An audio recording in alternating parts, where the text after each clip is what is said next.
மாணவ செல்வங்களாகிய உங்கள் அனைவருக்கும் காலை வணக்கம். நாம் இப்பொழுது 2ஆம் வகுப்பு தமிழ் பாடம் படிக்க போகிறோம். சரியா? நம்ம ஏற்கனவே எத்தனை பாடம் படிச்சிருக்கோம்? பாடம் 18 வரை படிச்சிருக்கோம். அப்படிதானே? பாடம் 18 என்ன படித்தோம்? உலக நீதி. அப்படிதானே? பிள்ளைகள் எப்படி எல்லா பாடங்களும் எழுதிட்டிங்களா? லாஸ்ட் வீக்கில் உள்ள போர்ஷன்ஸ் எல்லாம் கம்ப்ளீட் பண்ணிங்களா? என்ன செய்யணும்? டெய்லி உள்ள போர்ஷன்ஸை டெய்லி கம்ப்ளீட் பண்ணணும். சரியா? லாஸ்ட் வீக்கில் என்ன படித்தோம்? உலக நீதி பாடல் படித்தோம். அப்படி தான் ஓதாமல் ஒரு நாளும் இருக்க வேண்டாம் அந்த பாடலை படித்தோம். இல்லை என்ன செய்யணும் பிள்ளைகள்? டெய்லி உள்ள போர்ஷன்ஸை டெய்லி படித்து எழுதணும். சரியா பிள்ளைகள்? நம்ம இன்னைக்கு அடுத்ததாக அடுத்த பாடங்களை படிப்போம். சரியா? பாடம் 19 அங்கவை சங்கவை அப்படின்னு சொல்கிற பெண்களுடைய உதவும் பண்பு அதில் கொடுத்துருக்காங்க. அது ஒரு சின்ன ஸ்டோரி தான். அதை என்ன செய்யுங்க? வாசித்து படியுங்க. அதில் வேறு எந்த கொஸ்டின் ஆன்சரும் இல்லை. சரியா? பாடம் 20லேயும் கூடி விளையாடுதல், படம் பார்த்து கதை கூறுக, அதுலேயும் வேறு எந்த கொஸ்டின் ஆன்சரும் கிடையாது. உனக்கு பிடித்த விளையாட்டுகள் அதை என்ன செய்யுங்க? நீங்கள் எழுதுங்க. சரியா? உங்களுக்கு என்ன விளையாட்டு பிடிக்கும் அதை எழுதுங்க. அதில் வேறு எந்த கொஸ்டின் ஆன்சரும் கிடையாது. சரியா? நம்ம அடுத்த பாடத்தை படிப்போம். பாடம் 21 சிட்டுக்குருவி. பாடம் 21 என்னது? சிட்டுக்குருவி. சிட்டுக்குருவி பார்த்துருக்கீங்களா பிள்ளைகள்? எப்படி இருக்கும் சிட்டுக்குருவி? சின்னதாக இருக்கும். அப்படி தானே? ரொம்ப சின்னதாக இருக்கும். இல்லை ரொம்ப குட்டியாக. ஆனால் பார்க்குறதுக்கு எப்படி இருக்கும்? எப்போவுமே கிச்சு கிச்சின்னு சவுண்டு போட்டுச்சு ஒரு இடத்துல உட்காராது. அப்படி தானே? எப்போவுமே ஆடி பாடி பறந்துக்கிட்டே இருக்கும். அப்படி தானே? ரொம்ப ஹாப்பியாக எப்பவும் பறந்துக்கிட்டே இருக்கும். ஏதாவது பழங்கள் சாப்பிட்றது அப்படியெல்லாம் இருக்கும். அப்படி தானே? நம்ம வீட்டு பக்கத்தில் மரங்கள் செடிகள் இப்படியெல்லாம் இருந்துச்சு, நிறைய பூந்தோட்டம் இப்படியெல்லாம் இருந்துச்சுன்னா என்ன செய்யும்? இந்த சிட்டுக்குருவி வரும். அப்படி தானே? மரங்கள் ஒன்றும் இல்லை, அதுக்கு சாப்பிடக்கு எதுவும் இல்லைன்னா என்ன செய்யாது? வராது. அப்படி தானே? உங்கள் வீட்டை சுற்றி என்ன மரங்கள் எல்லாம் நட்டிருக்கீங்களா? அதில் என்ன செய்யணும்? வீட்டை சுற்றி சப்போட்டா, மாதுளை, கொய்யா இந்த மாதிரி மரங்கள் எல்லாம் நின்றுச்சுன்னா என்ன செய்யும்?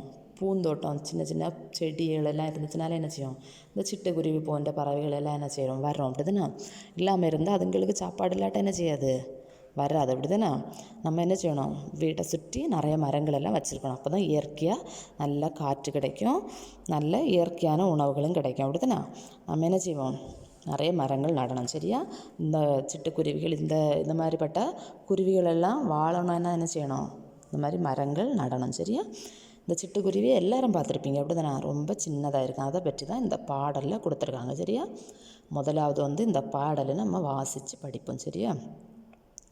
சிட்டே சிட்டே பறந்து வா, சிறகை சிறகை அடித்து வா, கொட்டி கிடக்கும் மணிகளை கொத்தி கொத்தி தின்னவா, ஆற்று நீரில் குளிக்கிறாய், அழகாய் துள்ளி ஆடுகிறாய், சேற்று வயலில் அமர்கிறாய், திறந்த வெளியில் திரிகிறாய், உன்னை போல பறக்கணும், உயர உயர செல்லணும், என்னை அழைத்து சென்றிடு, ஏற்ற இடத்தை காட்டிடு. ஒரு முறை கூட இந்த பாடலை நம்ம வாசித்து படிப்போம். சரியா? சிட்டே சிட்டே பறந்து வா, சிறகை சிறகை அடித்து வா, கொட்டி கிடக்கும் மணிகளை கொத்தி கொத்தி தின்னவா, ஆற்று நீரில் குளிக்கிறாய், அழகாய் துள்ளி ஆடுகிறாய், சேற்று வயலில் அமர்கிறாய், திறந்த வெளியில் திரிகிறாய், உன்னை போல பறக்கணும், உயர உயர செல்லணும், என்னை அழைத்து சென்றிடு, ஏற்ற இடத்தை காட்டிடு. இந்த சிட்டுக்குருவியை பற்றி அழகாக பாடியிருக்காங்க. அப்படி தானே? சிட்டுக்குருவி எப்படி இருக்கும்? சின்னதாக இருக்கும். இல்லை ரொம்ப சின்னதாக எப்போவுமே கிச்சு கிச்சின்னு சவுண்டு போட்டுட்டு எப்படி இருக்கும்? பறந்துக்கிட்டே இருக்கும். இல்லை சிட்டே சிட்டே பறந்து வா, அது எப்படி இருக்கும்? சிறகை அடித்து பறக்கும். அப்படி தானே? சிறகை அடித்து வா, சிட்டே சிட்டே பறந்து வா, சிறகை சிறகை அடித்து வா, கொட்டி கிடக்கும் மணிகளை கொத்தி கொத்தி தின்னவா. கொட்டி கிடக்கும் மணிகள்னால் என்னது? தானியங்கள். அப்படி தானே? இந்த தானியங்களெல்லாம் அது என்ன சாப்பிடும்? அரிசி, நெல் இப்படிப்பட்ட தானியங்களை இது சாப்பிடும். அப்படி தானே? அதான் சொல்லியிருக்காங்க. கொட்டி கிடக்கும் மணிகளை கொத்தி கொத்தி தின்னவா. அது என்ன செய்யும்? அதுக்கு அழகை வச்சு கொத்தி சாப்பிடும். அப்படி தானே? அதை பார்க்குறதுக்கே ரொம்ப அழகாக இருக்கும். இல்லை அப்படி அதை சின்ன வாயை வச்சு அழகாக கொத்தி கொத்தி சாப்பிடும். அப்படி தானே? அடுத்தது, ஆற்று நீரில் குளிக்கிறாய், அழகாய் துள்ளி ஆடுகிறாய். இது தண்ணியை பார்த்தோட இந்த பறவைகள் எல்லாம் என்ன செய்யும் பொதுவாக? அதில் வந்து ஒரு முங்கி அழகாக குளிச்சுட்டு போயிடும். அப்படிதானே? தண்ணியை பார்த்தோன்னே ஒரு சாட்டம். அப்படிதானே? ஆற்று நீரில் குளிக்கிறாய், அழகாய் துள்ளி ஆடுகிறாய், சேற்று வயலில் அமர்கிறாய், திறந்த வெளியில் திரிகிறாய். இது என்ன செய்யும்?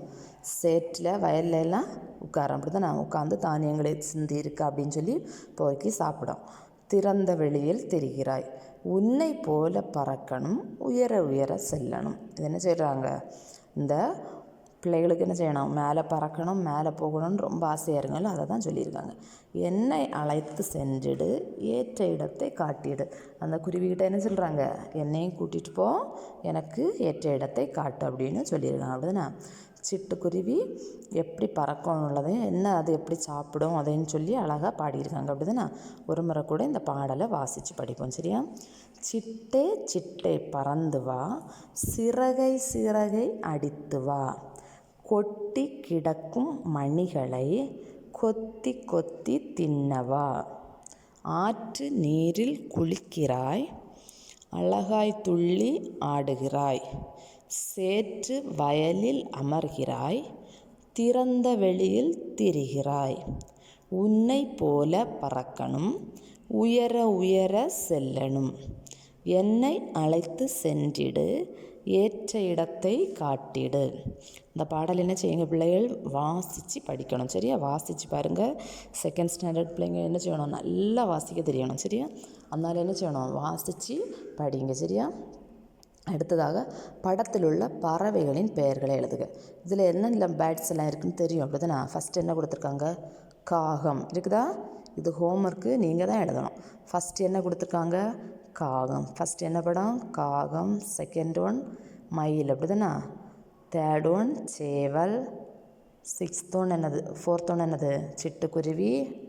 அடுத்து புறா, கொக்கு, பச்சைக்கிளி, கழுகு, பருந்து. அப்படி தான் கழுகு அல்லது பருந்து. இது ஹோம்ஒர்க்கு நீங்கள் எழுதுங்க. சரியா? படத்தில் உள்ள பறவைகளின் பெயர்களை எழுதுக. அடுத்ததாக பொறுத்துக. எல்லாருக்குமே தெரியும் வீட்டை காக்குது எது? சேவல், பூனை, பசு, நாய். எது வீட்டை காக்கும்? நாய். அப்படி தானே? பாலை தருவது பசு. பாலை தருவது பசு. எலியை பிடிப்பது பூனை. ஊரை எழுப்புவது சேவல். வீட்டை காப்பது எது? நாய். பாலை தருவது பசு. எலியை பிடிப்பது பூனை. ஊரை எழுப்புவது சேவல். அடுத்ததாக சொல்லிக்கொண்டே எழுதுக. இதை என்ன செய்யணும்? இதை பார்த்து அப்படியே எழுதணும். ஃபஸ்ட்டு என்ன கொடுத்துருக்காங்க? மா இ இல் மயில். இப்படி சொல்லி சொல்லி என்ன எழுதணும்? இதில் எழுதணும். சரியா? செகண்ட் ஒன் ஹூ இ இல் குயில். தேர்ட் ஒன் ஆ இன் தை ஆந்தை. ஃபோர்த் ஒன் கா கா இம் காகம். ஃபிஃப்த் ஒன் கோழி கோழி. இதை என்ன செய்யணும்? சொல்லிக்கொண்டே எழுதணும். சரியா? அடுத்ததாக வண்ணம் தீட்டி மகிழ்க. இது என்ன கொடுத்துருக்காங்க? சிட்டுக்குருவி. அப்படிதானே? சிட்டுக்குருவி என்ன கலரில் இருக்கும் அதை பார்த்து என்ன செய்யுங்க? கலர் பண்ணுங்க. சரியா? ஓகே சில்ட்ரன்ஸ், நம்ம என்ன பாடம் படித்தோம்?